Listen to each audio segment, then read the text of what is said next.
Welcome to Mediocre Gaming, and today we're playing Destiny 2. Well, good morning, good afternoon, good evening, and salutations. Today, bunker busting. Let's get to it.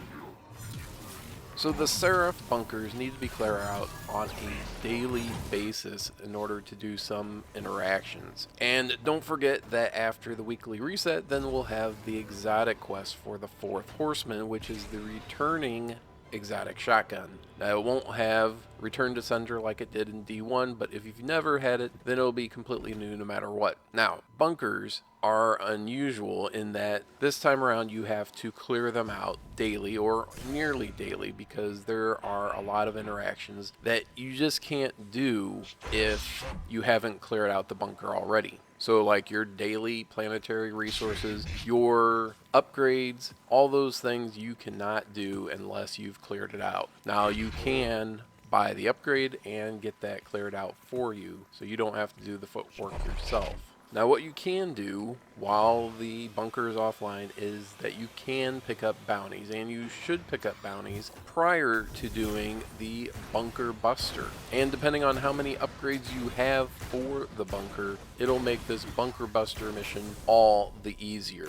Now point defense system, of course, you will need to be at level 32 on the season rank before you can actually do that. Now one of the important things to note is that when you go in to do the bunker buster, you will be fighting, at least this week, barrier champion and 2 overload champions. So you will have to come prepared for that. Now, unlike other playlist activities or adventures, you can go in with a super. So go ahead and make sure that you have your super. That isn't necessarily as important as having full ammo. So make sure that you have at least full power animal. Now, one of the important things to note is that this is an unfailable mission, meaning that you just keep going and going until you complete it. So you don't have to worry about going into a respawn restricted area. None of this is respawn restricted. All you have to do is go through the whole thing, take out the guys. There's no reset points, no penalty for dying, other than you have to wait a few seconds and then come back and start at the same point at which you were at.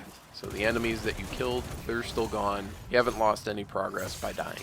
Now when you start getting to the champions, then you'll want to make sure that you are prepared for them. Either have those anti-barrier or overload weapons, or have a way that you can take them out without it. So like your super or a sword or something that will take them down very, very quickly, because you'll need to be able to reduce their health very quickly. Now once you get to the main room, the boss room, you can kind of peek through the door and take a few of the guys out before you actually get into the room, because once you get into the room, there'll be a pilferer servitor that you have to take out, and the pilferer servitor will of course shield as many guys as it possibly can, so they'll still be able to damage you, but you won't be able to damage them unless they get far enough away in order for that shield to come off. Now again, at this point, once you get to the boss, there will be a heavy frame and a javelin,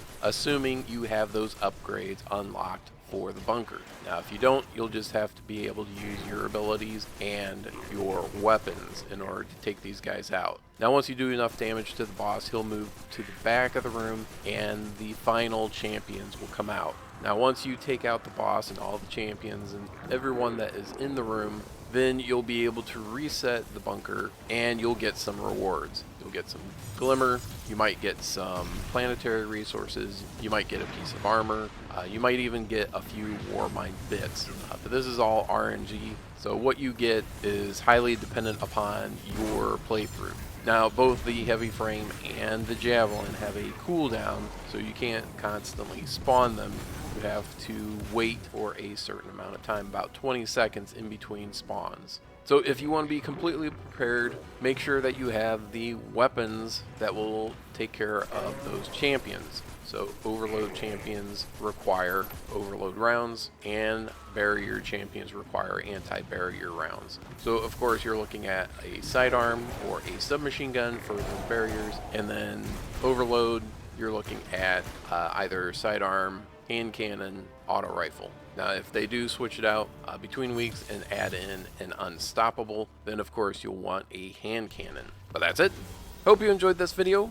Be sure to check us out on social media, and thank you for liking, commenting, and subscribing. And we'll see you next time.